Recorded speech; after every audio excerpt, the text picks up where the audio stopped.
That's your past self holding you hostage. In this video, we reveal the identity shift, a powerful, conscious process to break free from who you were and embrace the incredible person you're destined to be.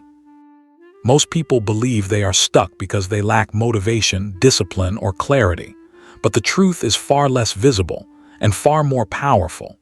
What keeps you frozen is not your circumstances, but the psychological gravity of who you used to be.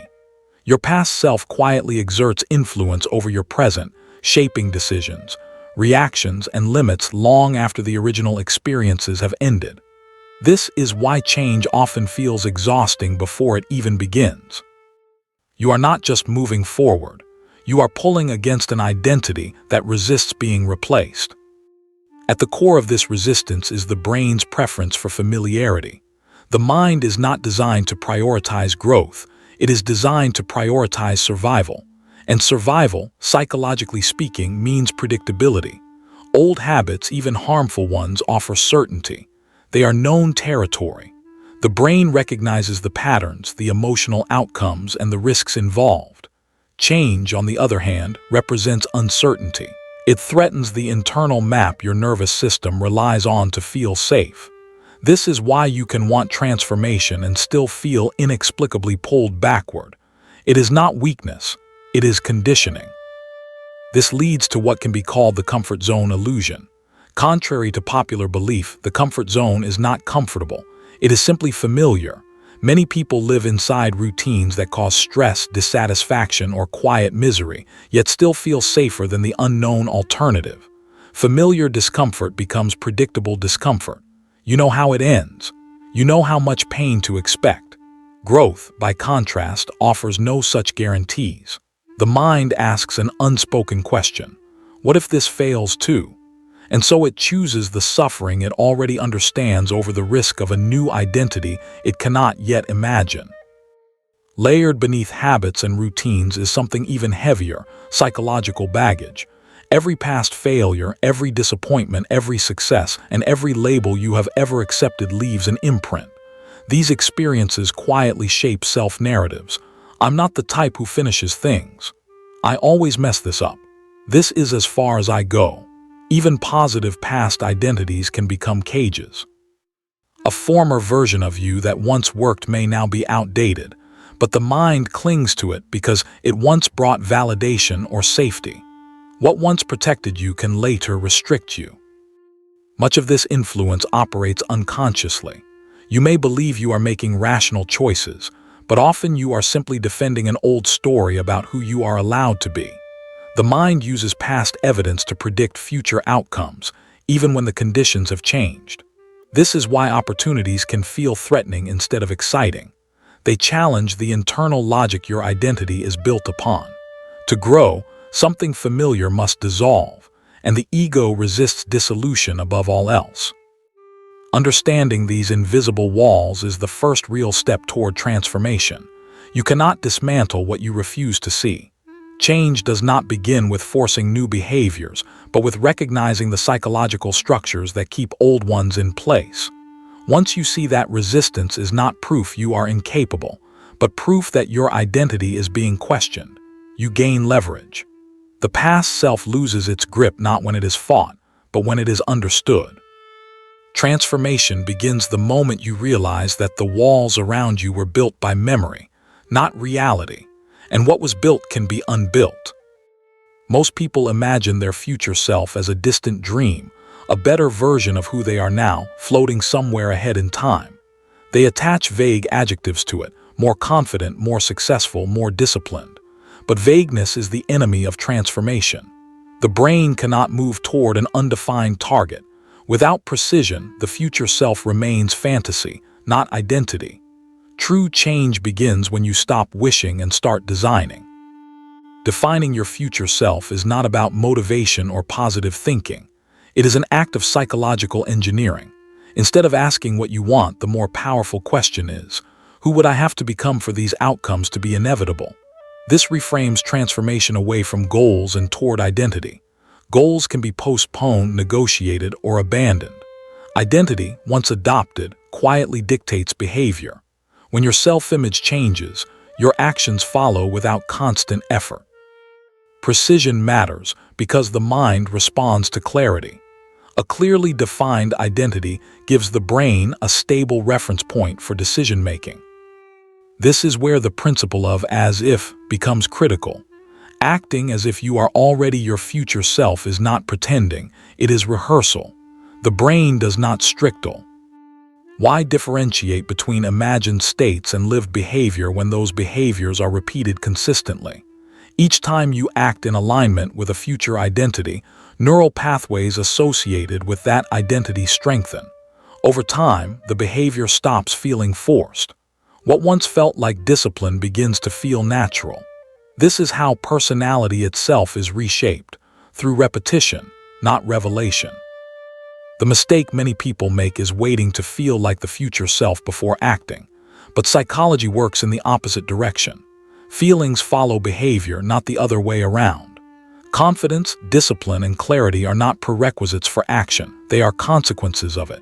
When you behave as if you already embody the traits you desire, how you speak, how you choose, what you tolerate, you signal to your nervous system that this identity is no longer theoretical. It is being lived. The brain updates its self-concept accordingly. However, acting as if without awareness can become performative. That is why visualizing the gap between who you are and who you intend to become is essential. This gap is not something to fear. It is a map. It reveals the exact traits, skills, and beliefs that must be acquired for transformation to occur. The future self is not a mystery, it is a structure, and every structure is built from components. Identity traits are the internal qualities that shape how you respond to pressure. Resilience, patience, assertiveness, emotional regulation. Skills are the external competencies that allow the identity to function. Communication, decision-making, focus, technical mastery. Beliefs are the invisible framework beneath both. What you believe is possible, deserved, or inevitable for someone like you. When these elements are identified clearly, growth becomes strategic rather than chaotic. This process removes the illusion that transformation requires a dramatic overhaul. In reality, the future self is constructed through incremental alignment. Each decision that reflects the new identity weakens the authority of the old one. Each boundary enforced, each standard raised, each behavior chosen deliberately becomes a brick in the architecture you are building. The future self does not arrive fully formed. It emerges gradually as the mind adjusts to a new internal reference point.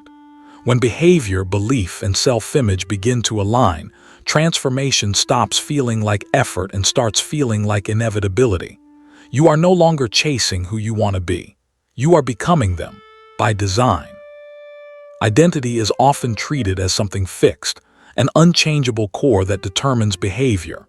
In reality, identity is shaped quietly and continuously by choice, not by dramatic resolutions or life-altering events, but by the small decisions you make when no one is watching.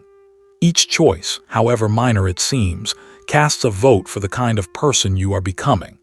Over time, these votes accumulate, and an identity takes form.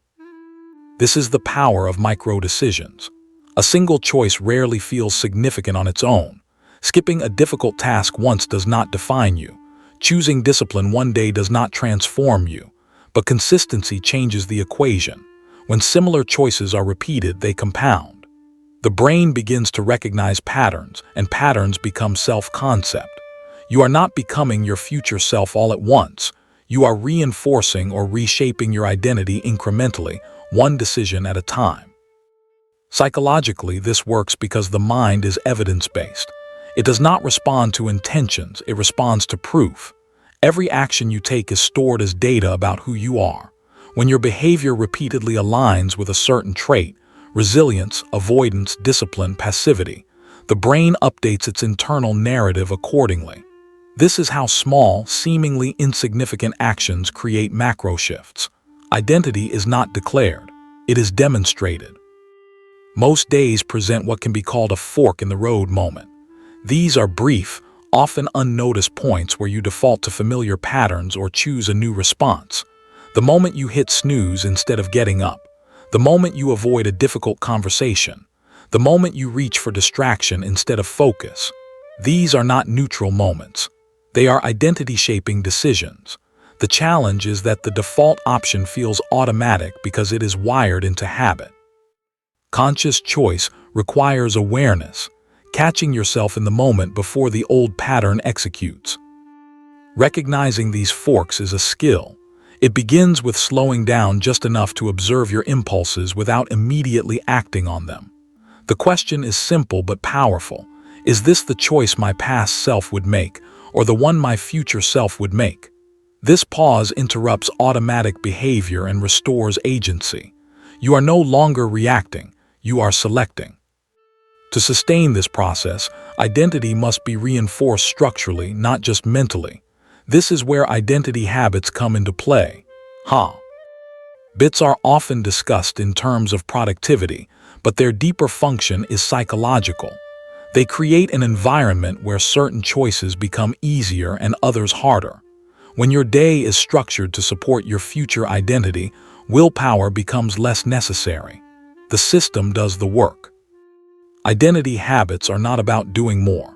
They are about alignment. A future self defined by clarity will build habits that reduce noise. A future self defined by discipline will design routines that minimize decision fatigue.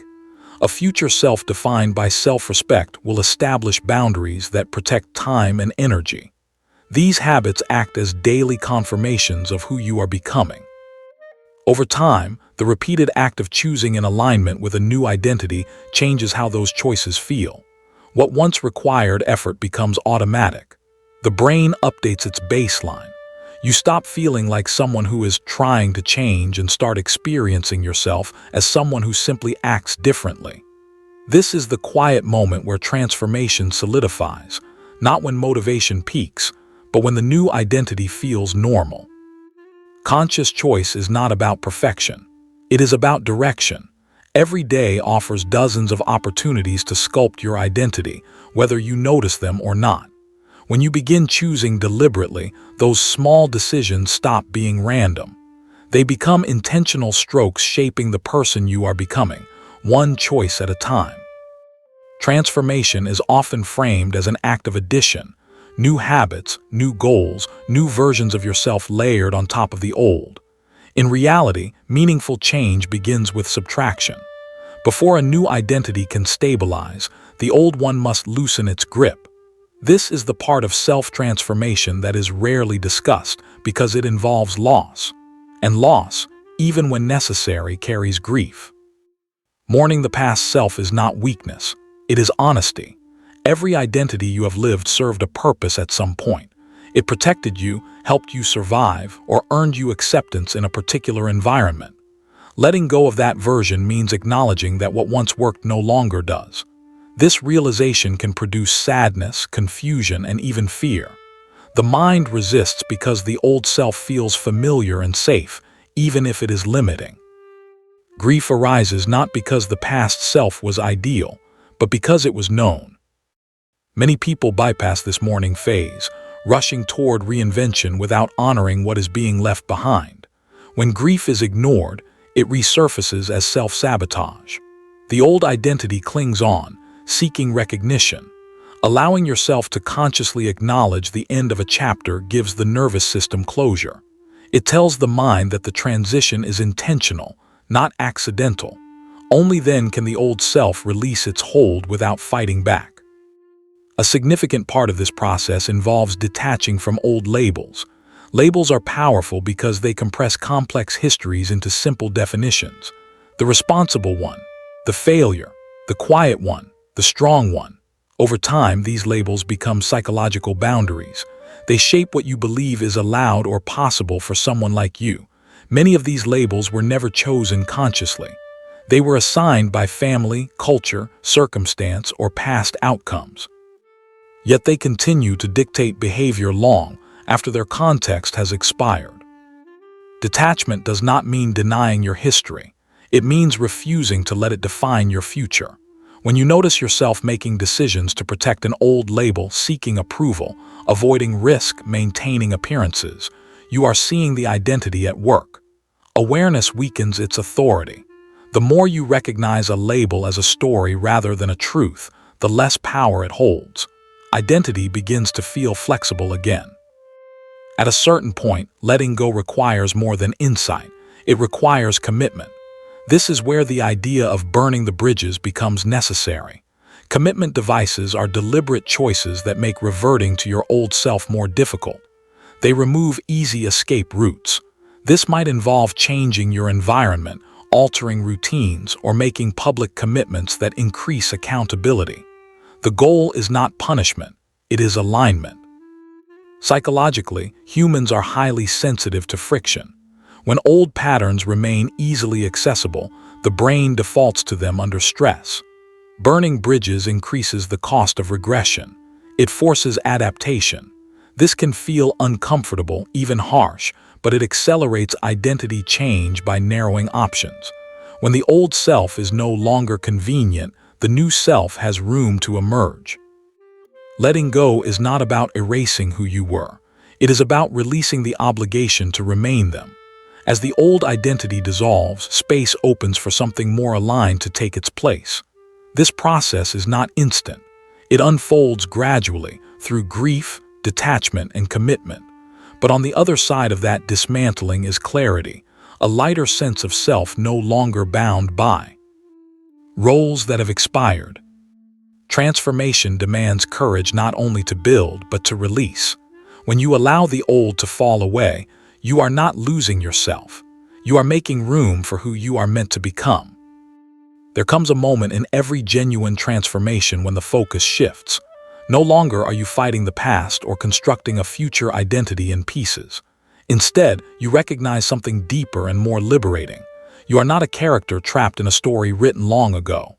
You are the author. This realization marks the true beginning of psychological freedom. Identity stops being something inherited, imposed, or explained, and becomes something deliberately written. Self-authorship means understanding that while your past has influence, it does not have authority. Experiences may shape tendencies, but they do not dictate destiny. The mind often confuses causation with obligation, assuming that because something happened, it must continue to define who you are. This is an illusion. The past is data, not a verdict. When you internalize this distinction, responsibility returns to you, not as blame, but as agency. You are free to choose meaning, direction, and identity, regardless of what came before. This freedom can feel unsettling at first. If you are the author, then there is no one else to credit or accuse. The safety of explanation disappears, but in its place emerges a powerful clarity. Your future remains unwritten because it is meant to be shaped through conscious participation. Identity becomes dynamic. You are no longer reacting to life. You are composing it. With authorship comes resistance. Internal doubt often appears first. Old voices resurface, questioning your legitimacy to change. Who do you think you are? This isn't you. These thoughts are not truth. They are remnants of expired identities seeking relevance. They arise because the brain prefers continuity. Uncertainty triggers discomfort, and doubt becomes a defense mechanism. The strategy here is not to eliminate doubt, but to act despite it. Action weakens doubt far more effectively than reassurance ever could. External pressures add another layer. People accustomed to the old version of you may resist the change, consciously or unconsciously. Their expectations were built around who you were, not who you are becoming. This resistance is not necessarily malicious. It is familiar. Change disrupts relational dynamics. The key is discernment. Not every opinion deserves equal weight. Self-authorship requires choosing whose voices inform your identity and whose do not. Boundaries become essential, not as walls but as filters. Living as the author of your identity does not mean reaching a final version of yourself. There is no completed draft.